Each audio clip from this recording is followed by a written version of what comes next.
먼저 13절 받들어 읽습니다. 그들이 베드로와 요한이 담대하게 말함을 보고 그들을 본래 학문이 없는 범인으로 알았다가 이상히 여기며 전에 예수와 함께 있던 줄도 알고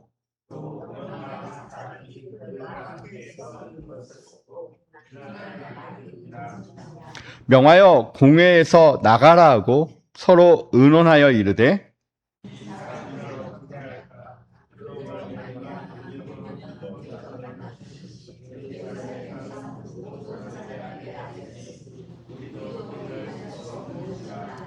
이것이 민간에 더 퍼지지 못하게 그들을 위협하여 이후에는 이 이름으로 아무에게도 말하지 말게 하자 하고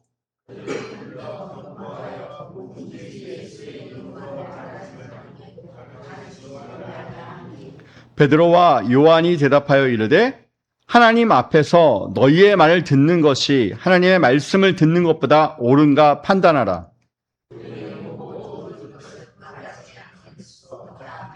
관리들이 백성들 때문에 그들을 어떻게 처벌할지 방법을 찾지 못하고 다시 위협하여 놓아주었으니 이는 모든 사람이 그 된 일을 보고 하나님께 영광을 돌림이라. 이 표적으로 병 나은 사람은 40세나 되었더라. 아멘. 아멘. 오늘 아마 앞에 찬양 인도하시는 분들은 좀 의아해하실 텐데 제가 오늘 거의 찬양을 못 불렀습니다. 이유는 하나입니다. 제 마음 가운데 평안함이 없기 때문입니다. 사실 제가 오늘 이 설교를 준비하면서 정말 많이 힘들고요. 정말 많이 찔리기도 하고요.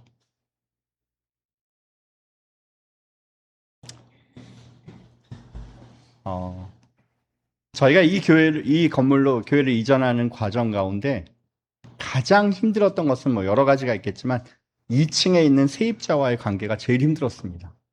끊임없이 컴플레인하고 툭하면 내용 증명 보내고 그리고 자신들이 요구하는 것들을 계속적으로 하고 아시다시피 이 건물이 저희 건물임에도 저희는 전용 주차장이 없습니다.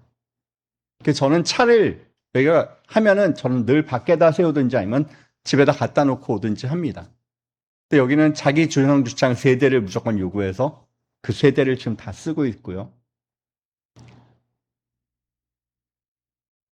지난 5월 30일 날이 재계약 날이었습니다. 재계약을 해야 되는데 터무니없는 걸로 관리비도 못 내겠고 그다음에 여러 가지로 해서 하여튼 저랑 되게 부딪혔습니다. 그래서 제가 그렇게 얘기했죠. 아예 당신이 이 건물 주인이면 참 좋겠습니다. 그리고 언쟁이 높이고요. 그럼에도 불구하고 정리가 안 돼서 다시 6월 말에 다시 한번 연락했지만 또 안 됐습니다. 그리고 어제 토요일 날 최종적으로 만나서 결론을 얘기하자고 했음에도 불구하고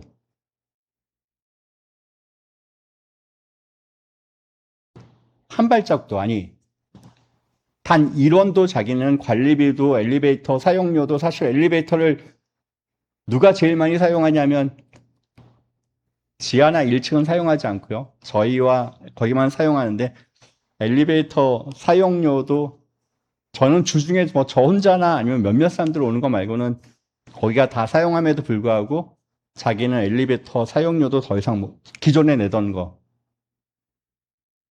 거를 고수하고요. 다 말씀드리기 뭐하지만 그런 관계가 계속적으로 하다 보니까 제가 막 분노가 치밀어 올랐습니다. 그리고 이제 법대로 하자고. 그리고 그 보는 앞에서 제가 법무사랑 통화를 해가지고 우리는 이제 더 이상 당신이랑 얘기하지 않고 법대로 할 겁니다. 그때 그분이 했던 얘기가 계속 걸렸어요. 교회가 이래도 되냐?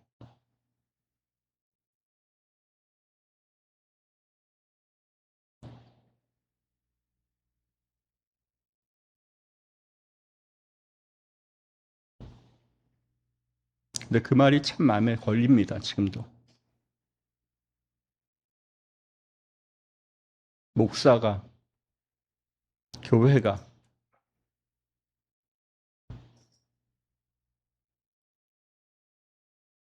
저는 오늘 이 설교를 여러분과 또 나눠야 되는데요. 아마 오늘 많은 사람들이 이렇게 이야기할 수 있습니다.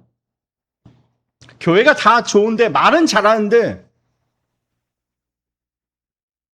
왜 삶은 다른 것 같다. 여러분, 세상은요,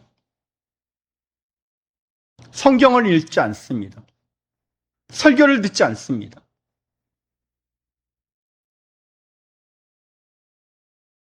세상이 듣고 보는 것은 설교와 성경이 아닌 그 설교를 듣고 그 성경을 읽고 사는 우리들의 삶을 보고 우리들의 삶을 통하여 하나님을 만나기도 한다는 것입니다. 예수님은 우리 가운데 너희는 세상의 빛과 소금이라고 이야기하셨습니다. 여러분, 우리가 이 말을 가만히 잘 묵상해 보면요, 빛은요 소리를 내지 않습니다. 그러나 빛은 그 있는 자체로 빛을 내는 것이죠. 소금은요 엄청나게 소리를 내는 것도 아니고, 그럼에도 불구하고 그는, 소금이 있는 곳은 어떻습니까? 부패가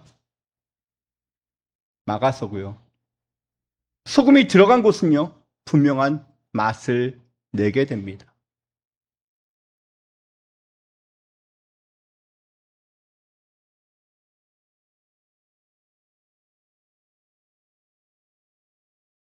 여러분, 예수님 우리 가운데 빛과 소금이라고 얘기하셨는데, 이 빛과 소금은 교회에서의 얘기가 아닙니다. 교회에서 빛과 소금의 역할들은 다 할 수 있지만 정작 중요한 건 우리는 세상의 빛과 소금이어야 된다고 얘기합니다. 빛과 소금은 외치지 않고 그 존재만으로 자신들의 역할들을, 능력들을 세상에 보여주고 전파합니다.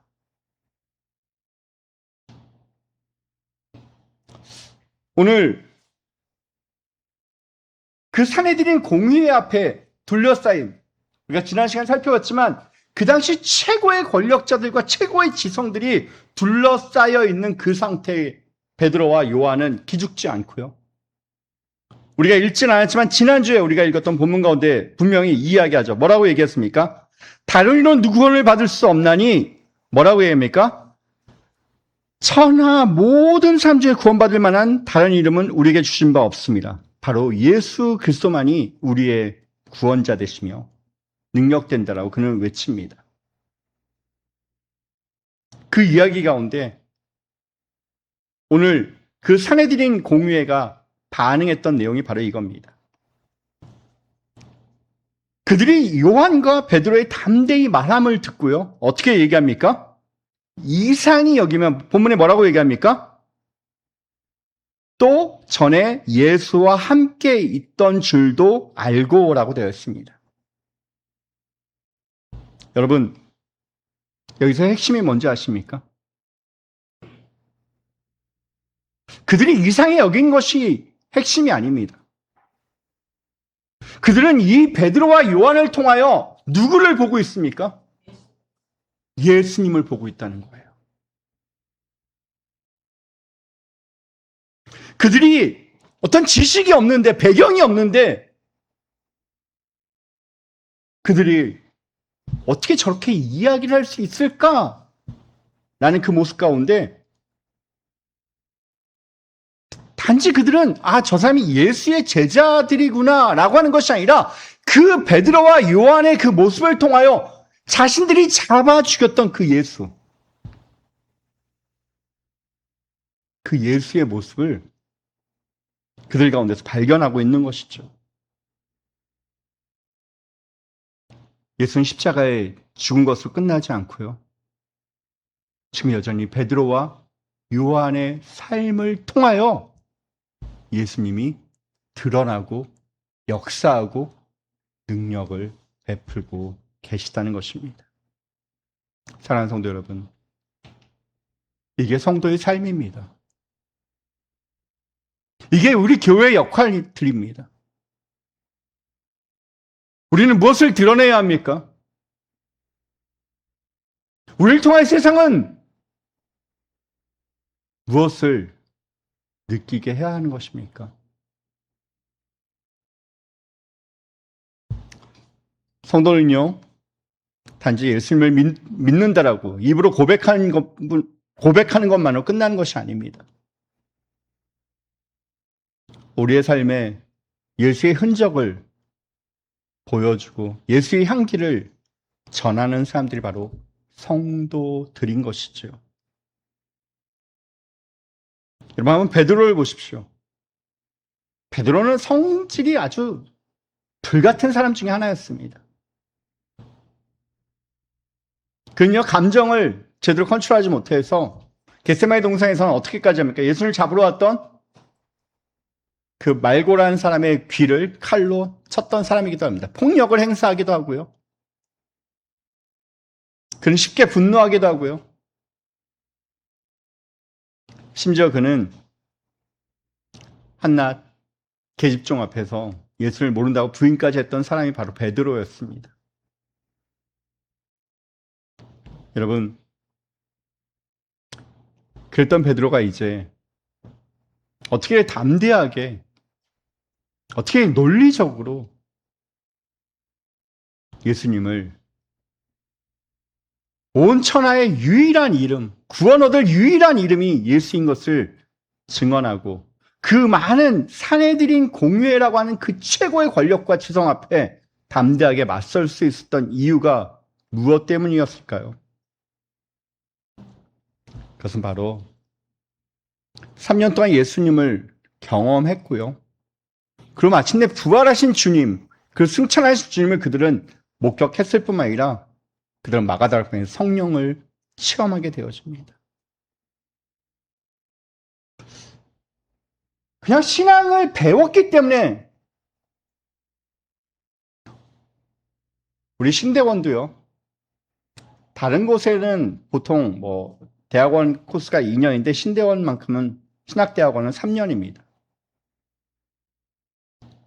그 이유가 바로 여러 가지가 있겠지만 그 중에 하나가 바로 예수님이 제자들을 3년 동안 양육했던 거에서도 근거가 있습니다.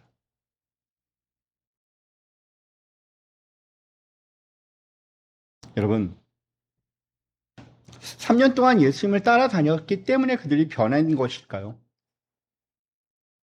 단지 그들은 어떤 신학 대학원을 우리가 들어가서 3년 동안 신학을 배우면은 우리의 삶이 변화되는 것일까요?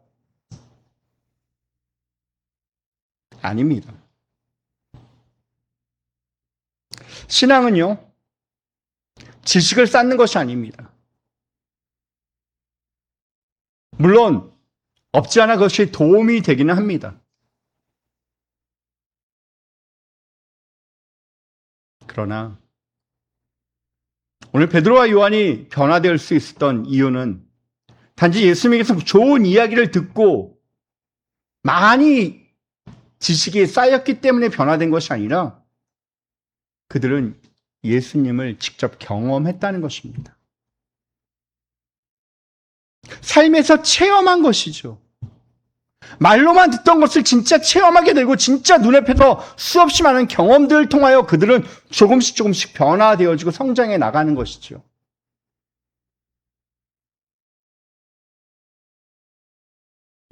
사랑하는 성도 여러분, 신앙은요,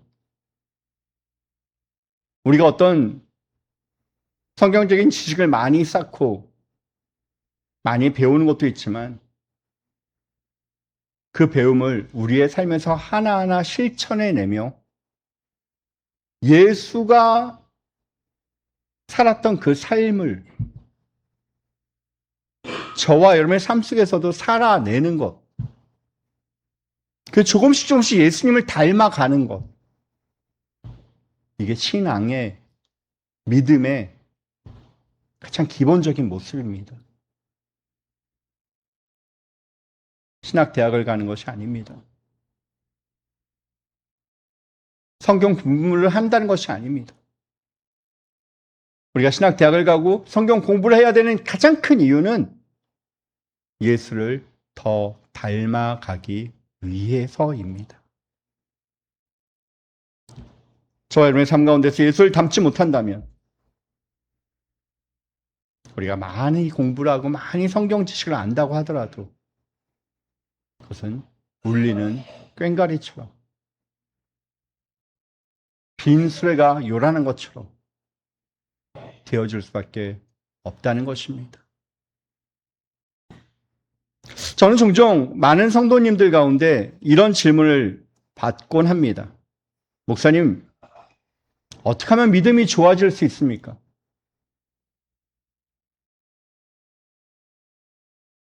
아마 우리 성도님들 가운데도 이 궁금증을 갖고 계신 분들 많으실 겁니다.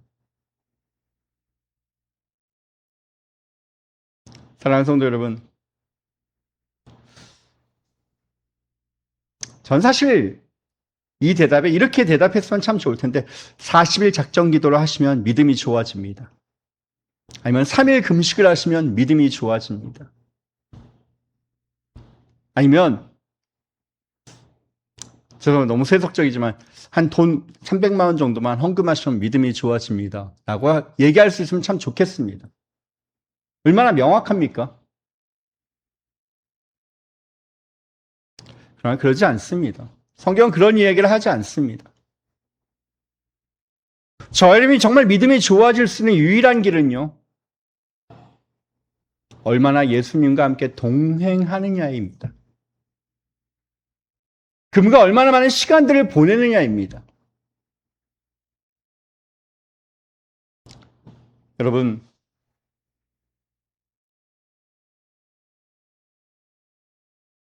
우리가 성경을 읽고 때로는 성경을 쓰고 때로는 성경을 암송하는 이유 중에 하나가 무엇입니까?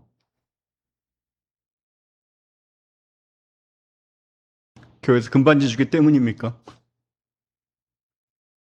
아닙니다. 우리가 주님을 더 많이 우리의 삶에서 경험하게 되어지는 것이죠. 여러분, 한번 생각해 보십시오. 내가 주님과 함께하는 시간이 적어진다면 누구와 함께하는 시간이 많아집니까? 세상과 함께하는 시간이 많아집니다. 매일 뉴스만 봐보십시오. 아까 우리 심민정 권사님 기도하시면서 얘기했지만 뉴스를 보면 계속 더 불안해집니다.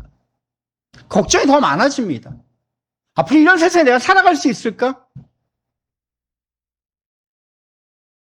여러분, 끊임없이 세상의 가치관을 우리 가운데 심어주고요. 그 좀 더 많이 가져야지만이, 좀 더 많이 남을 짓밟고서라도 올라가야지만이 성공할 수 있다라고 세상은 끝없이 얘기할 것입니다. 그러나 여러분, 내가 매일 보는 드라마가 아니라, 내가 매일 보는 유튜브가 아니라, 때로는 말씀 가운데, 때로는 예배 가운데, 그리고 내가 흥얼거리는 찬양 가운데 지속적으로 내가 주님께 나아가는 시간들을 더 넓혀가기 시작할 때 우리는 어떻게 되어집니까? 점점 예수를 닮아가고요. 우리의 믿음은 점점 더 좋아집니다. 주님과 여러분 얼마나 함께 하십니까? 여러분 혹시 이런 말 들어보신 적 계십니까? 부부는 닮아간다. 어떻습니까? 왜 닮아간다고 생각하십니까?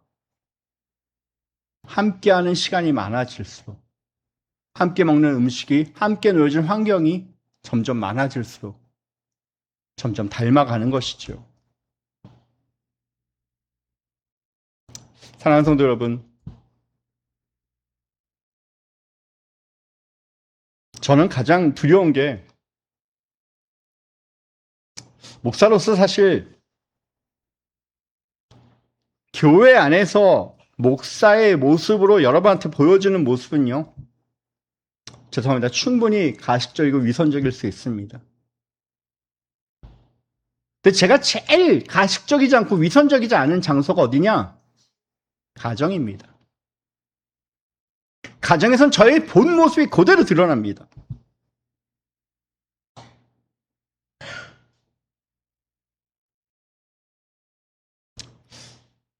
여러분, 부모가 목사인데 자녀들이, 때로는 아내가, 식구들이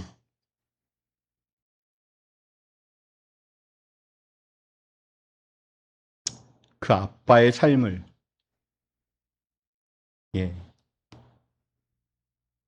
위선이라고 생각한다면 여러분 잊지 마십시오. 우리 자녀들은요, 설교를 기억하는 것이 아닙니다. 우리가 평상시에 어떤 삶을 살아내고, 때론 화가 날 때, 때론 무엇을 내가 지적할 때, 아니면 우리 아이가 실수했을 때, 우리가 어떻게 그것에 반응하는지 우리 아이들은 기억합니다. 여러분, 교회에서 우리 아빠는 참 좋은 목사인데 집에서는 왜 이럴까? 그것은 정말 가장 두려운, 가장 안타까운 모습이죠.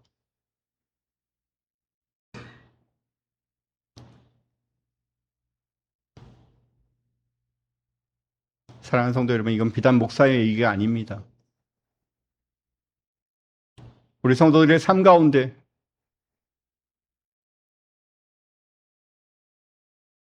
혹시 난 엄마가 다니는 교회라면, 엄마가 믿는 하나님이라면, 아빠가 섬기는 그 하나님이라면 나도 믿고 싶어. 교회 가라 잔소리해서 억지로 가는 것이 아니라 우리 아이들이 정말 자발적으로 그 부모의 신앙 가운데, 그 부모의 삶 가운데 예수를 만나고 경험해서 우리 부모님이 믿는 예수님이라면 나도 믿어야지. 여러분, 그러기 위해서는 우리의 삶에 예수의 흔적을 가져야 합니다.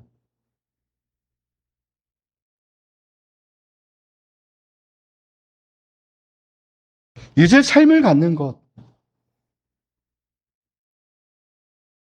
사랑하는 성도 여러분, 비단 이것은 가정에서뿐만 아니라 직장에서도 마찬가지 아니겠습니까?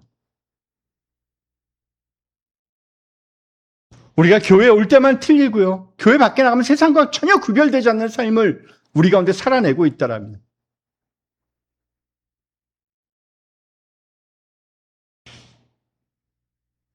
여러분, 선교는요, 비행기를 타고 다른 나라에 가서만 하는 것이 선교가 아닙니다. 여러분이 예배를 드리고 나가는, 교회 문 밖을 나가는 그때부터 여러분의 선교는 시작되어집니다. 우리의 신앙은 예배 드리는 일주일에 1시간 아니면 1시간 반, 이게 아니라 그 나머지 6일 동안 세상 속에서, 가정 속에서 살아내는 우리의 삶을 통하여 우리의 신앙은 드러나는 것입니다.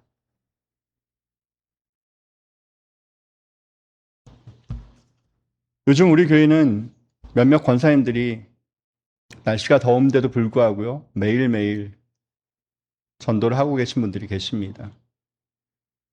때로는 자신의 사비를 털어서 과자를 사고 간식을 사고 사람들에게 나눠주고 하고 있습니다. 물론 이런 전도 정말 필요하고 꼭 필요합니다. 그러나 진정한 전도는요, 여러분의 작은 미소 하나가, 여기 먼저 내민 손길 하나가 어쩌면 더 큰 전도지가 될 수 있음을 여러분 잊지 마십시오. 여기 만나는 사람에게 먼저 인사하시고, 어색하지만 한번 웃어주시고,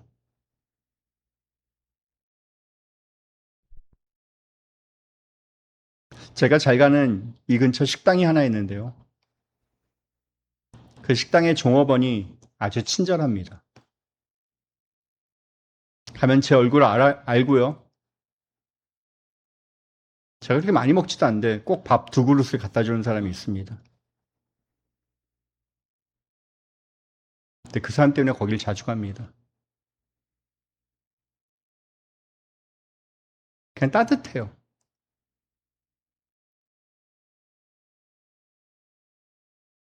그 사람은 자기네 식당을 막 오라고 얘기하는 것도 아니고요.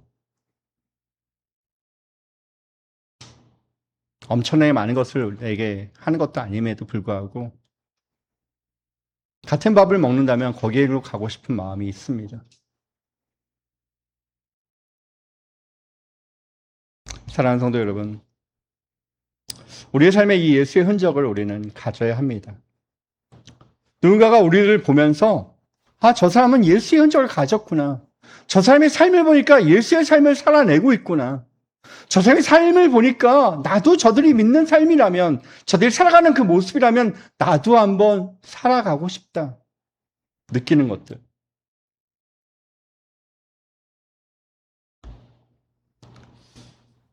때로는 이것이 늘 좋은 환경이 허락되어지기 때문에 하는 것이 아닐 수도 있습니다.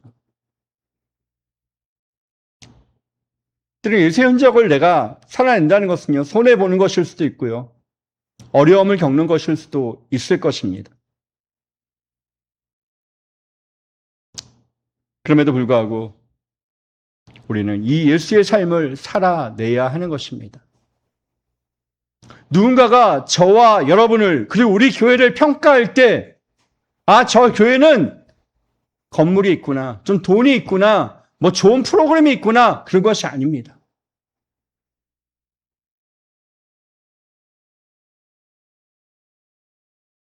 저 교회는, 저 성도는, 저 목사는 예수의 흔적을 가지고 있구나라고 평가받는 것이 가장 좋은 평가입니다. 베드로와 요한을 바라보면서 학문도 없고 배경도 없지만 그들은 예수의 흔적을 가졌다라고 평가했던 것처럼, 우리는 세상의 기준으로 내세울 것은 없고 자랑할 것도 없지만 그럼에도 불구하고 우리 가운데 누군가가 평가한다면, 누군가 우리를 기억한다면 저 교회는, 저 성도들은 예수의 흔적을 가지고 있는 교회야. 예수의 흔적을 가지고 살아가는 성도들이야라는 평가와 기억이 저와 여러분이 우리 교회의 평가와 기억이 되길 예수님은 축원합니다. 오늘 계속적으로 본문 가운데 이렇게 이야기합니다. 오늘 산헤드린 공회는 아주 난처한 상황에 처하게 되어집니다.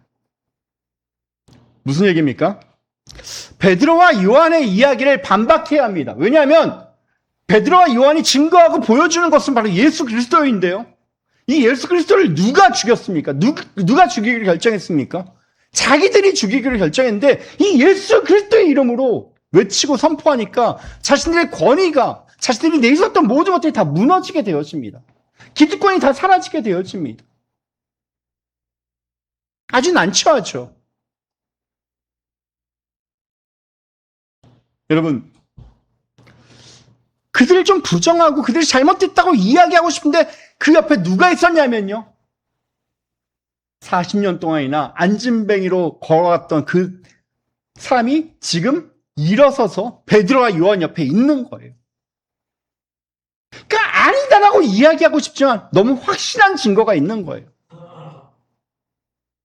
그리고 그 많은 백성들이 그 사람들 다 보고 알고 있는 거예요, 지금. 잘못했다고 반박할 수 없죠. 잘못하면 백성들이 돌을 들어 칠 수도 있죠.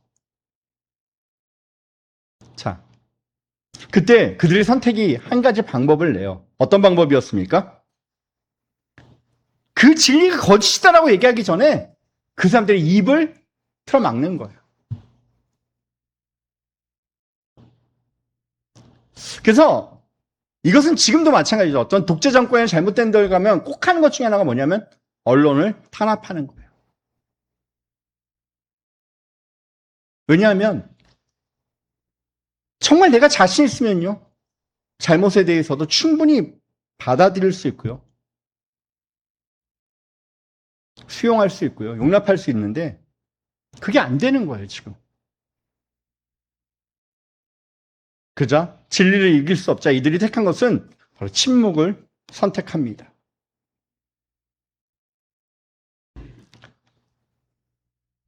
여러분,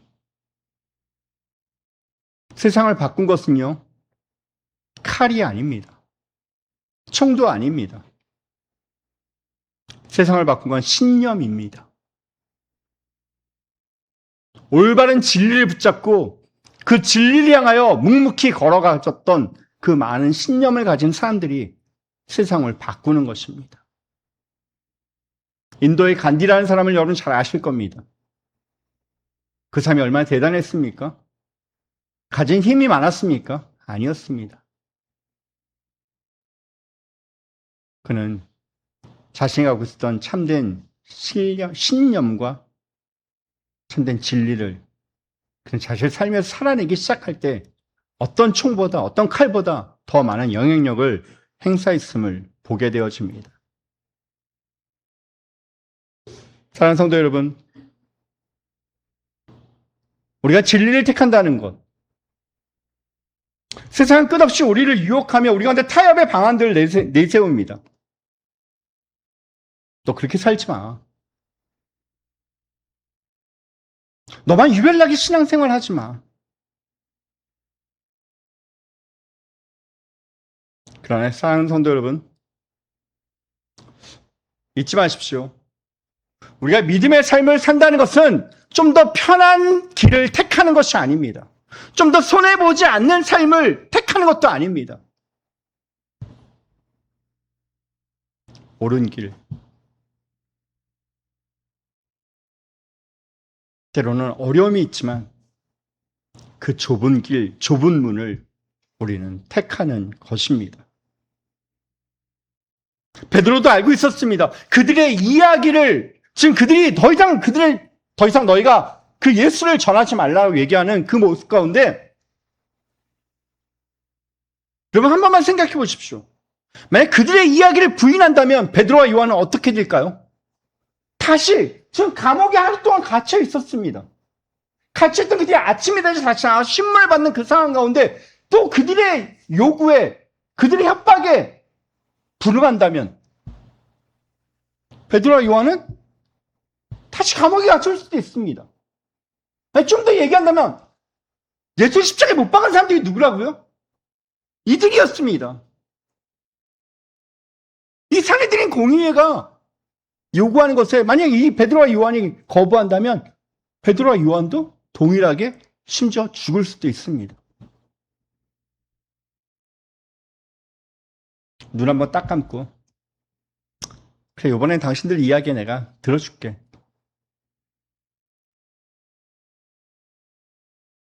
여러분,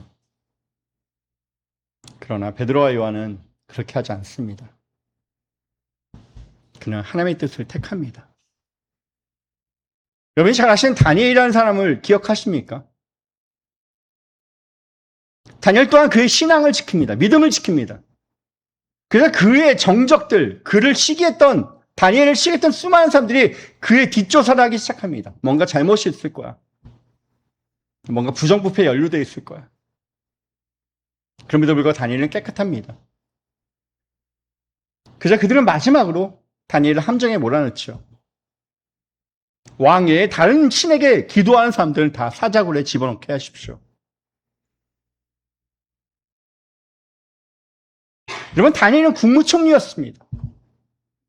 그들이 그 정책을 내놓을 때 다니엘이 아마 도장을 찍었을지도 모릅니다. 왕에게 가기 전에 다니엘을 통과하는 것이 당연하지 않겠습니까? 다니엘이 몰라서가 아닙니다. 알고 있었습니다. 그럼에도 불구하고 다니엘은 어떻습니까? 그들은 30일만 참으면 됩니다. 영원히 기도하지 말라는 것도 아니고 30일 동안 하지 말라는 한시적이었기에 충분히 다니엘은 편법을 사용할 수 있지 않습니까? 하나님 아시죠? 제가 평생 기도했던 것. 그러나 이제 30일 동안 못하게 됐습니다. 할 수 있지 않을까요? 아니요. 하다못해 다니엘은 창문을 열고 늘 예루살렘에 향하여 기도했는데요. 창문을 닫고 사람들이 보지 않게 기도해도 되지 않을까요? 그러나 성경 뭐라고 얘기합니까? 다니엘은 전에 하던 대로 그는 창문을 열고 동일하게 기도하기 시작합니다. 사랑하는 성도 여러분, 이게 손해였을까요? 당연히 다니엘은 그것으로 인하여 사자굴에 들어가게 됩니다. 사랑하는 성도 여러분, 그러나 하나님께서는요, 그 사자굴에 들어갔던 다니엘을, 사자들의 입을 막으셔서 다니엘을 구원해냈을 뿐만 아니라 나라가 바뀜에도 불구하고, 여러분, 이 나라가 바뀝니다. 메데아 파사로 아예 나라가 바뀌는데도 불구하고 그 왕들이 몇 번이나 바뀜에도 불구하고 계속 저 다니엘이 어떡합니까? 국무총리의 최고의 권력을 가지고 그 일들을 다 시행하게 되는 것을 성경은 기록하고 있습니다. 한번 타협하는 거 참 쉽습니다. 그러나 그 세상의 협박 가운데, 세상의 유혹 가운데 우리는 흔들리지 말아야 합니다.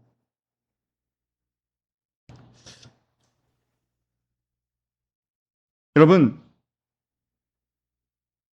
지금 우리 대한민국에서 예수를 믿는다고 감옥 가는 사람이 있습니까? 사자굴에 들어갈 일이 있습니까? 별로 없습니다. 그러나 그렇기 때문에 세상에 우리 교회를 향한, 우리 성도들을 향한 핍박과 유혹이 없는 것입니까? 아닙니다. 아마 우리 성도님들 많이 경험하실 겁니다. 그 정도는 다 하는 거야. 관례야. 한 잔 정도는 괜찮아. 교회에서 열심히 신앙생활하고 사회에서는 적당히 타협하면서 살아.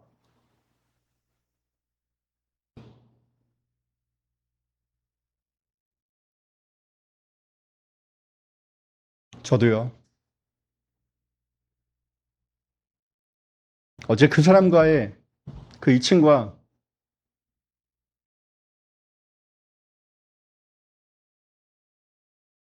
그냥 법대로 하는 것이 뭐가 그렇게 잘못일까? 전 계약서가 다 있습니다. 없던 이야기를 만드는 것이 아니라 계약서에 근거해서 당연히 요구할 수도 있습니다.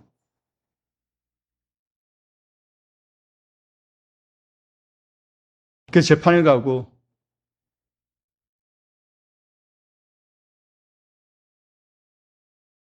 그러나 정말 그것이 그래서 이기고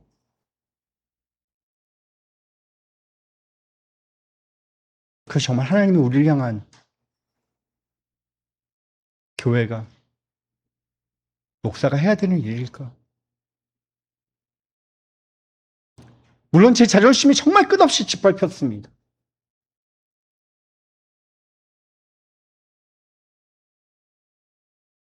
우리도 재정이 점점 어려워지고 있는 것이 사실이죠.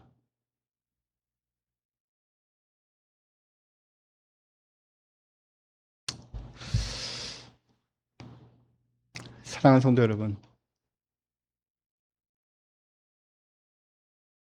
우리는 어떻게 살아야 할까요? 우리는 세상의 빛과 소금의 역할을 어떻게 감당해야 할까요?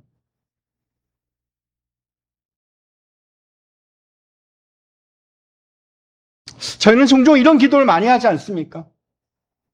하나님, 손해보지 않게 좀 해주세요. 하나님, 복만 많이 좀 내려주세요.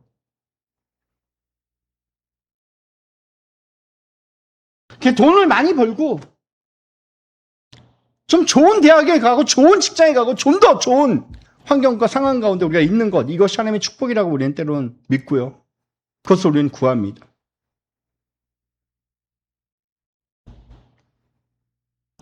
사랑하는 성도 여러분,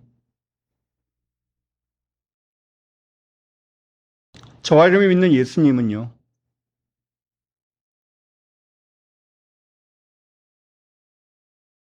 어떻게 하면 좀 더 편안한 삶을, 좀 더 부유한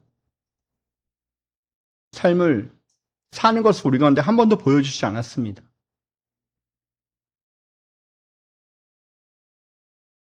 여우도 굴이 있고 공중에 나는 새도 쉴 곳이 있지만 예수님은 그것조차 없었던 분이 그분이셨고요. 마침내 그분은 모든 물과 피를 다 십자가에 쏟기까지 하셨던 분을 우리는 주님이라고 믿고 그분을 따르고 있습니다.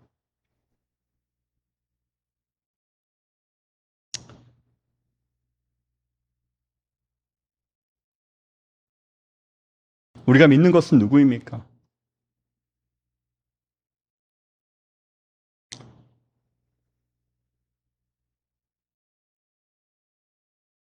전 설교를 준비하다가 이런 결론을 내봤습니다. 정말 우리의 믿음은 손해를 보지 않는 삶이 아니라 손해가 있어도 하나님을 신뢰하는 삶이라는 것입니다. 여러분, 바울이 처음부터 바울 됐던 것이 아닙니다. 그는 수없이 많은 고난을 경험했습니다. 강의 위험, 바다의 위험, 동족의 위험. 그는 40에서 한 대의 감한매를 5번이나 맞았고요. 돌에 맞아서 죽은 바 되어서 버림받아도 되었습니다. 그는 헐벗고 못 먹었던 적도 많았습니다. 그럼에도 불구하고 그는 한 번도 하나님을 의심하거나 부인하지 않습니다.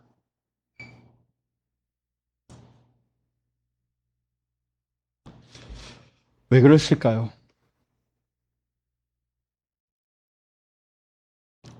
눈앞에 보이는 부유함이, 풍요함이, 안전이 하나님을 신뢰하는 믿음보다 결코 크지 않았기 때문입니다.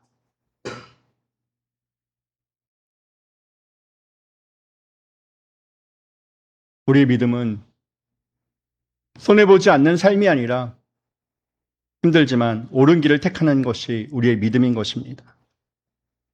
환경은 끝없이 우리 가운데 타협을 요구합니다.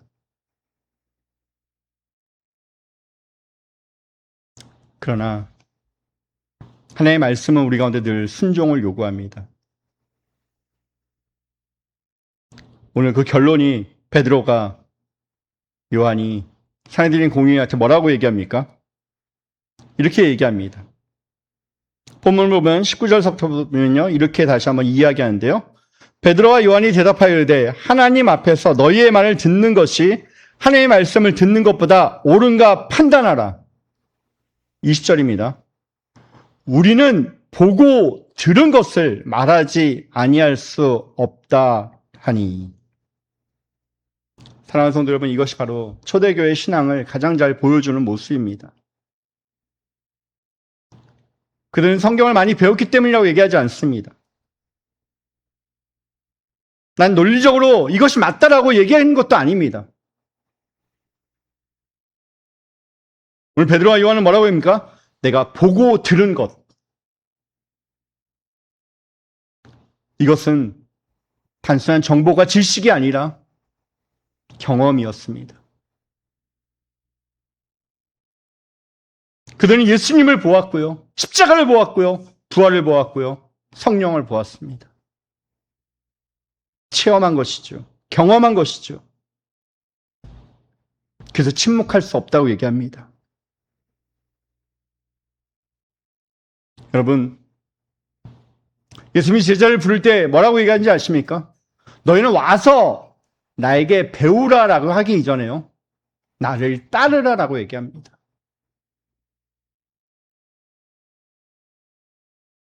예수의 삶을 먼저 살아가는 것이죠. 우리의 믿음은 절대 머리로, 입으로 끝나서는 안 됩니다. 우리의 믿음은 우리의 삶에서 손과 발로 우리는 드러내야 하는 것입니다. 여러분, 참된 믿음은요, 우리의 환경을 바꾸지 않습니다. 저는 원래 예약했던, 내일 만나기로 했던 법무사를 만나지 않을 겁니다. 아마 교회에 매달 몇만 원의 세를 몰리지 못하기 때문에 오는 피해도 있을지도 모릅니다.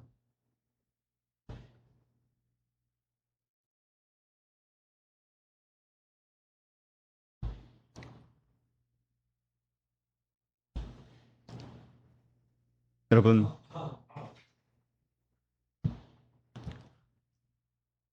그러나 우리의 환경이 바뀌지 않습니다. 우리가 믿음의 삶을 산다라고 갑자기 어느 누가 저 사람이 대단하구나라고 바뀌지 않을 수도 있을 것입니다. 그럼에도 불구하고 우리는 어떻게 해야 됩니까? 그 말씀이 환경을 바꾸기 이전에 나를 먼저 바꾸도록 내 자신을 내려놓는 훈련들을 우리는 자꾸 해야 합니다. 이게 우리의 모습입니다.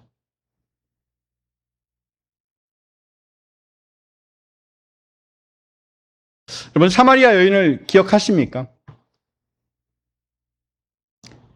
우물가에 그 사마리아 여인은 동네 사람들 보는 것이 너무 창피했어요. 그래서 아무도 오지 않는 한낮 땡볕에 우물가에서 물을 길어옵니다. 그러나 그 우물가에서 정말 예수님을 만나죠. 그저 그는 자신이 그 소중히 여겼던 물동이를 버려두고요, 그토록 자신들을 보고 싶지 않았던 그 마을 사람들이 먼저 다가갑니다. 그리고 외칩니다. 와서 보라. 내가 행한 모든 일을 말한 사람이 있으니까 너희도 와서 봐라. 그분이 메시아다. 부끄러움에 숨었던 그 사람이, 늘 얼굴에 우울이 가득했던 그 사람이 기쁨으로 당당하게 동네 사람들 앞에 외치는 그 모습 가운데 동네 사람들이 나오기 시작합니다. 여러분, 우리의 삶의 태도가, 변화가 우리를 세상 가운데 예수를 증거하게 만드는 힘인 것을 우리는 잊어서는 안 되는 것입니다. 야고보 사도는 우리 가운데 이렇게 얘기하고 있더라고요. 너희는 말씀을 행하는 자가 되고 듣기만 하여 자신을 속이는 자가 되지 말라. 무슨 말인지 아십니까?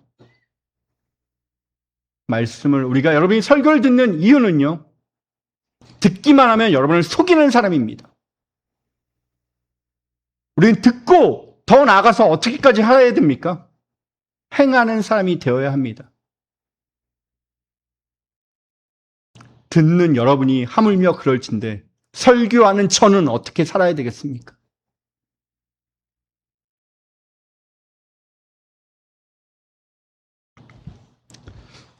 이 시간 짧은 동영상을 함께 보고 설교를 마칠까 합니다.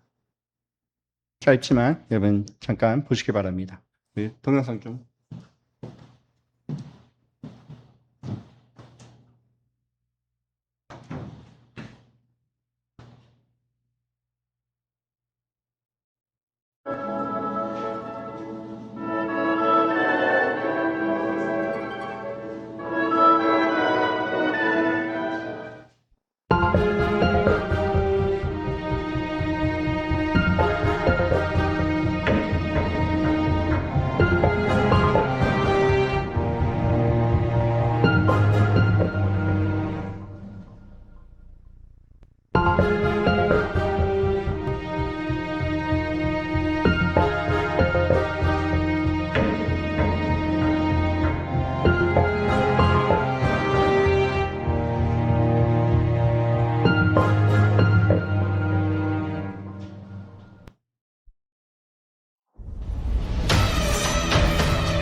예, 꺼주시고요.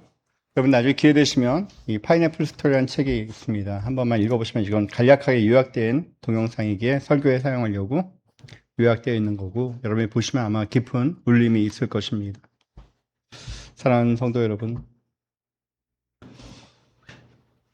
오늘 원주민들이 보았던 것은 들었던 건 설교가 아닙니다. 그들은 삶을 먼저 보았습니다. 우리의 삶에 어떤 증거를 남기고 계십니까? 우리의 믿음은 무엇으로 보여주고 있습니까? 우리 가정에서, 우리 직장에서 우리는 어떤 태도와 어떤 모습으로 살아가고 계십니까?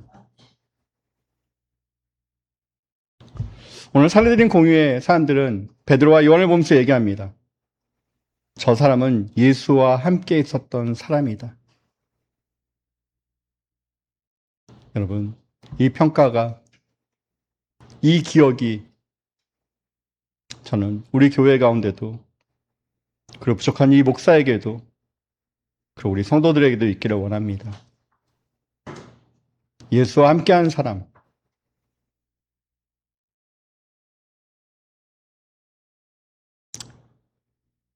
저는 부끄럽게도 어제 그 사건이 오늘 아침까지 제 자신을 돌아보며 잘못을 회개했을 뿐만 아니라 더 나아가서 제가 이 건물에 들어있는 모든 사람들을 위해서 기도하기 시작했어요.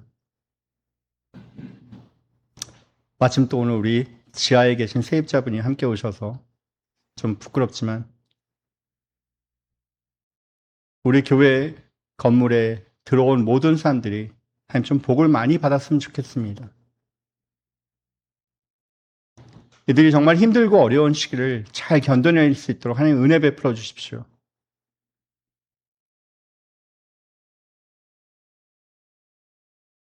미워하고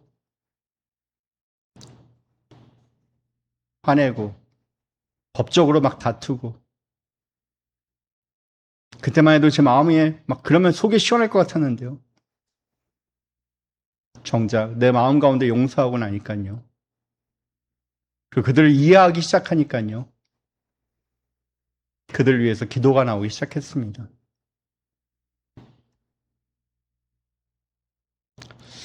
사랑하는 성도 여러분, 부족한 목사를 위해서 계속적으로 기도해 주시고요. 우리 교회를 위해서도 계속 기도해 주십시오. 예수의 흔적을, 예수의 삶을 살아내는 그 세상의 유혹 가운데도 담대하게 끝까지 타협하지 않는 우리 교회가 되게 해달라고 여러분 같이 한번 기도해 주셨으면 좋겠습니다.